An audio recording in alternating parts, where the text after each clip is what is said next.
നമസ്കാരം, എല്ലാവർക്കും സ്വാഗതം. ഇന്നത്തെ ഡെയിലി ബുള്ളറ്റിനിലേക്ക്. നാളെ 2026 ജൂൺ മാസം 2-ാം തീയതി ചൊവ്വാഴ്ച. ഇന്നത്തെ ഏറ്റവും പ്രധാനപ്പെട്ട വാർത്താ അപ്ഡേറ്റുകളും നാളെയും തുടർന്നുള്ള ദിവസങ്ങളിൽ നിങ്ങൾ അറിഞ്ഞിരിക്കേണ്ട, ശ്രദ്ധിക്കേണ്ട വളരെ പ്രധാനപ്പെട്ട വാർത്താ അപ്ഡേറ്റുകൾ, പ്രധാന അറിയിപ്പുകൾ എന്തൊക്കെയെന്നാണ് ഇന്നത്തെ ഡെയിലി ബുള്ളറ്റിനിൽ നിങ്ങളുമായിട്ട് ഷെയർ ചെയ്യുന്നത്. എല്ലാവരും പൂർണ്ണമായിട്ടും ഈ അപ്ഡേറ്റ് ശ്രദ്ധിക്കുക. അതോടൊപ്പം തന്നെ വീഡിയോ നിങ്ങളെല്ലാവരും ലൈക്ക് ചെയ്യുവാനും വാർത്തകൾ എല്ലാവരിലേക്കും ഷെയർ ചെയ്യുവാനും ചാനൽ സബ്സ്ക്രൈബ് ചെയ്യുവാനും മറക്കാതിരിക്കുക. ഏറ്റവും ആദ്യത്തെ പ്രധാനപ്പെട്ട വാർത്താ അപ്ഡേറ്റ്: സംസ്ഥാനത്ത് മഴ കനക്കും. ഇന്ന് 9 ജില്ലകളിലായിരുന്നു യെല്ലോ അലേർട്ട്. പത്തനംതിട്ട, ആലപ്പുഴ, കോട്ടയം, എറണാകുളം, തൃശൂർ, മലപ്പുറം, കോഴിക്കോട്, വയനാട്, കണ്ണൂർ ജില്ലകളിലാണ് യെല്ലോ അലേർട്ട് പ്രഖ്യാപിച്ചിരിക്കുന്നത്. ചൊവ്വാഴ്ച ജൂൺ 2-ാം തീയതി 10 ജില്ലകളിലും യെല്ലോ അലേർട്ട് പ്രഖ്യാപിച്ചിട്ടുണ്ട്. ബുധനാഴ്ച മുതൽ മഴ കൂടുതൽ ശക്തി പ്രാപിക്കും. ബുധനാഴ്ച 5 ജില്ലകളിൽ ഓറഞ്ച് അലേർട്ടും 9 ജില്ലകളിൽ യെല്ലോ അലേർട്ടും പ്രഖ്യാപിച്ചിട്ടുണ്ട്. നാളെ പത്തനംതിട്ട, ആലപ്പുഴ, കോട്ടയം, ഇടുക്കി, എറണാകുളം, തൃശൂർ, പാലക്കാട്, മലപ്പുറം, കോഴിക്കോട്, വയനാട് ജില്ലകളിലാണ് യെല്ലോ അലേർട്ട് പ്രഖ്യാപിച്ചിരിക്കുന്നത്. ബുധനാഴ്ച ജൂൺ 3-ാം തീയതി ആലപ്പുഴ, കോട്ടയം, എറണാകുളം, തൃശൂർ, മലപ്പുറം ജില്ലകളിലാണ് ഓറഞ്ച് അലേർട്ട് പ്രഖ്യാപിച്ചിരിക്കുന്നത്. തിരുവനന്തപുരം, കൊല്ലം, പത്തനംതിട്ട, ഇടുക്കി, പാലക്കാട്, കോഴിക്കോട്, വയനാട്, കണ്ണൂർ, കാസർഗോഡ് ജില്ലകളിലാണ് യെല്ലോ അലേർട്ട്. വ്യാഴാഴ്ച ജൂൺ 4-ാം തീയതി 7 ജില്ലകളിൽ ഓറഞ്ച് അലേർട്ട് പ്രഖ്യാപിച്ചിട്ടുണ്ട്. പത്തനംതിട്ട, ആലപ്പുഴ, കോട്ടയം, എറണാകുളം, തൃശൂർ, മലപ്പുറം, കോഴിക്കോട് ജില്ലകളിലാണ് ഓറഞ്ച് അലേർട്ട് പ്രഖ്യാപിച്ചിരിക്കുന്നത്. തിരുവനന്തപുരം, കൊല്ലം, ഇടുക്കി, പാലക്കാട്, വയനാട്, കണ്ണൂർ, കാസർഗോഡ് ജില്ലകളിൽ യെല്ലോ അലേർട്ടും പ്രഖ്യാപിച്ചിട്ടുണ്ട്. അടുത്ത പ്രധാനപ്പെട്ട വാർത്താ അപ്ഡേറ്റ്: പാചകവാതക സിലിണ്ടറുകളുടെ വില ജൂൺ 1-ാം തീയതി മുതൽ വീണ്ടും വർദ്ധിപ്പിച്ചു. 19 കിലോഗ്രാമിൻ്റെ വാണിജ്യ സിലിണ്ടറുകളുടെ വില 42 രൂപ വർദ്ധിപ്പിച്ച് 3113 രൂപ 50 പൈസയാക്കി. ഇതോടെ കൊച്ചിയിൽ വാണിജ്യ സിലിണ്ടറിൻ്റെ വില 3131 രൂപയായിട്ട് ഉയർന്നിരിക്കുകയാണ്. 5 കിലോയുടെ ഫ്രീ ട്രേഡ് LPG, അതായത് FTL സിലിണ്ടറുകളുടെയൊക്കെ തന്നെ വിലയിലും 11 രൂപയുടെ വർധനവ് ഇന്നു മുതൽ പ്രാബല്യത്തിൽ വന്നിട്ടുണ്ട്. ഇതോടെ 5 കിലോ സിലിണ്ടറിന് ഡൽഹിയിലെ വില 821 രൂപ 50 പൈസയായി. മെയ് ആദ്യ വാരത്തിലും വാണിജ്യ സിലിണ്ടറുകളുടെ വില കുത്തനെ കൂട്ടിയിരുന്നു. 993 രൂപയുടെ വർധനവാണ് അന്ന് ഉണ്ടായത്. എന്നാൽ ഗാർഹിക സിലിണ്ടറുകളുടെയൊക്കെ തന്നെ വിലയിൽ മാറ്റമൊന്നുമില്ല എന്നതാണ് ജൂൺ 1-ലെ ഏക ആശ്വാസ വാർത്ത. അടുത്ത പ്രധാനപ്പെട്ട വാർത്താ അപ്ഡേറ്റ്: മിൽമ പാൽ വില വർധന ജൂൺ 1 മുതൽ പ്രാബല്യത്തിൽ വരികയാണ്. പാല് ലിറ്ററിന് 4 രൂപയും തൈരിന് കിലോയ്ക്ക് 5 രൂപയുമാണ് വർധനവ്. പാൽ വില വർധനയിലെ 3 രൂപ 35 പൈസ ക്ഷീര കർഷകർക്കും 25 പൈസ ക്ഷീര സഹകരണ സംഘങ്ങൾക്കും ലഭിക്കും. വില വർധന ഇന്നു മുതൽ നടപ്പാക്കുമെങ്കിലും കവറുകളിൽ കുറച്ചുനാൾ കൂടി പഴയ വില തന്നെയായിരിക്കും രേഖപ്പെടുത്തുക. പുതിയ വില രേഖപ്പെടുത്തിയ കവറുകൾ വിപണിയിൽ എത്താനായിട്ട് 1 മാസത്തോളം സമയമെടുക്കുമെന്ന് മിൽമ അറിയിച്ചു.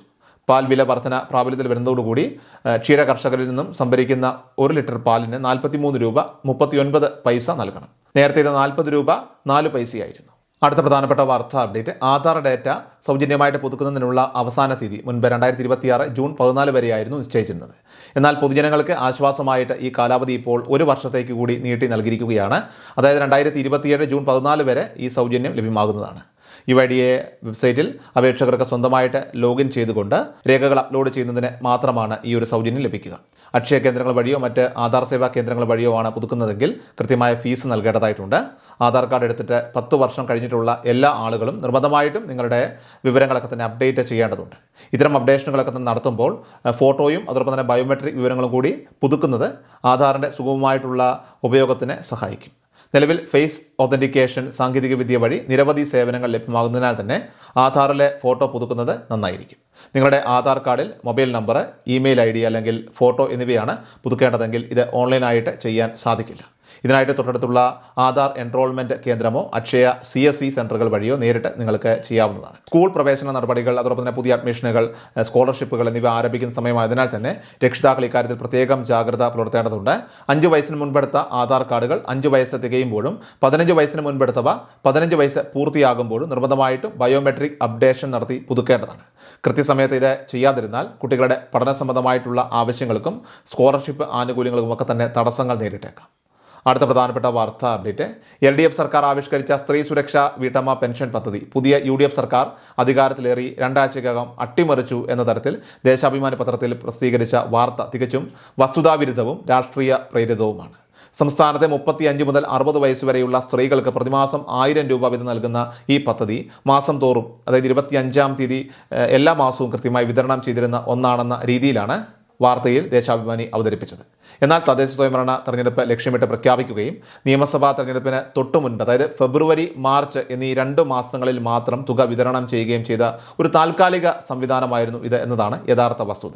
LDF സർക്കാരിൻ്റെ കാലാവധി നിലനിന്നിരുന്ന ഏപ്രിൽ മാസത്തിൽ പോലും ഈ തുക അത് ഗുണഭോക്താക്കൾക്ക് വിതരണം ചെയ്തിരുന്നില്ല. മെയ് 18 പുതിയ മന്ത്രിസഭ അധികാരമേറ്റ് 2 ആഴ്ച തികയും മുൻപേ തന്നെ മുൻ സർക്കാർ തങ്ങളുടെ ഭരണകാലത്ത് നിർത്തിയ ഈ ഒരു പദ്ധതി അത് പുതിയ ഭരണകൂടത്തിൻ്റെ മേൽ അടിച്ചേൽപ്പിക്കാൻ ശ്രമിക്കുന്നത് തികച്ചും യുക്തിരഹിതമാണ്.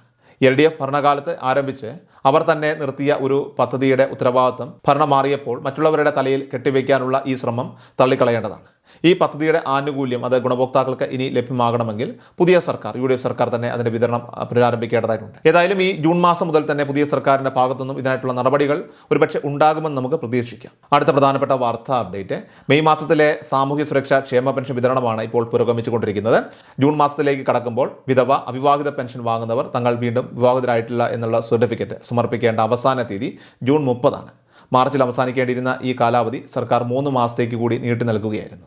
ഇനി അതുപോലെ തന്നെ വരുമാന സർട്ടിഫിക്കറ്റ് സമർപ്പിക്കേണ്ട അവസാന തീയതിയും ഈ ജൂൺ മാസം 30. 2019 ഡിസംബർ 31 മുൻപ് പെൻഷൻ അനുവദിച്ച് കിട്ടിയവർ ഇതുവരെ വരുമാന സർട്ടിഫിക്കറ്റ് ഒരു പ്രാവശ്യം പോലും ഹാജരാക്കിയിട്ടില്ല എങ്കിൽ അത് നിർബന്ധമായിട്ട് നിങ്ങൾ സമർപ്പിക്കേണ്ടതാണ്. എന്നാൽ 2020 ജനുവരി മുതൽ പെൻഷൻ ലഭിച്ചു തുടങ്ങിയവർ ഇപ്പോൾ വരുമാന സർട്ടിഫിക്കറ്റ് സമർപ്പിക്കേണ്ടതില്ല എന്നുള്ള കാര്യം കൂടി ഓർമ്മിപ്പിക്കുകയാണ്. UDF മുന്നണി തെരഞ്ഞെടുപ്പ് വേളയിൽ നൽകിയ 5 പ്രധാനപ്പെട്ട ഗ്യാരണ്ടികളിൽ ഏറ്റവും പ്രധാനപ്പെട്ട ഒന്നായിരുന്നു ക്ഷേമ പെൻഷൻ 3000 രൂപയായിട്ട് വർദ്ധിപ്പിക്കുക എന്നത്. എന്നാൽ മെയ് മാസത്തിലെ വിതരണത്തിൽ ഈ വർധനവ് ഉൾപ്പെടുത്തിയില്ല. 2000 രൂപ തന്നെയാണ് മെയ് മാസം വിതരണം ചെയ്തത്. ഏതായാലും ഇപ്പോൾ പുതിയ ഗവൺമെൻറ്, UDF ഗവൺമെൻറ് അധികാരത്തിലെത്തിയതിനു ശേഷമുള്ള ആദ്യ സംസ്ഥാന ബജറ്റ് ജൂൺ മാസം 19 തീയതിയാണ് അവതരിപ്പിക്കുന്നത്. ഇതിനുശേഷമേ ഇതിലെ ഫണ്ട് വിതരണം, അതോടൊപ്പം തന്നെ ഇത്തരത്തിലുള്ള വർധനവ് എന്ന് മുതൽ പ്രാബല്യത്തിൽ വരും തുടങ്ങിയ കാര്യങ്ങളിലൊക്കെ തന്നെ ഒരു കൃത്യമായിട്ടുള്ള വ്യക്തത വരികയുള്ളൂ. ഏറ്റവും അവസാനമായിട്ട് സംസ്ഥാനത്തെ സ്വർണ്ണവില പരിശോധിച്ചാൽ സംസ്ഥാനത്ത് ജൂൺ ആദ്യ ദിനത്തിൽ സ്വർണ്ണവിലയിൽ ഇടിവ് രേഖപ്പെടുത്തി. ഇന്ന് ജൂൺ 1 തിങ്കളാഴ്ച 22 കാരറ്റ് സ്വർണ്ണത്തിന് ഗ്രാമിന് 75 രൂപ കുറഞ്ഞ് 14,320 രൂപയും പവന് 600 രൂപ കുറഞ്ഞ് 1,14,560 രൂപയിലുമാണ് വ്യാപാരം പുരോഗമിക്കുന്നത്. ഡെയിലി ബുള്ളറ്റിൻ പൂർണ്ണമാവുകയാണ്. എല്ലാവരിലേക്കും നിങ്ങൾ ഈ അപ്ഡേറ്റുകൾ ഷെയർ ചെയ്യുക, ചാനൽ സബ്സ്ക്രൈബ് ചെയ്യുക, മറക്കാതെ ഫോളോ ചെയ്യുക. Please subscribe our channel.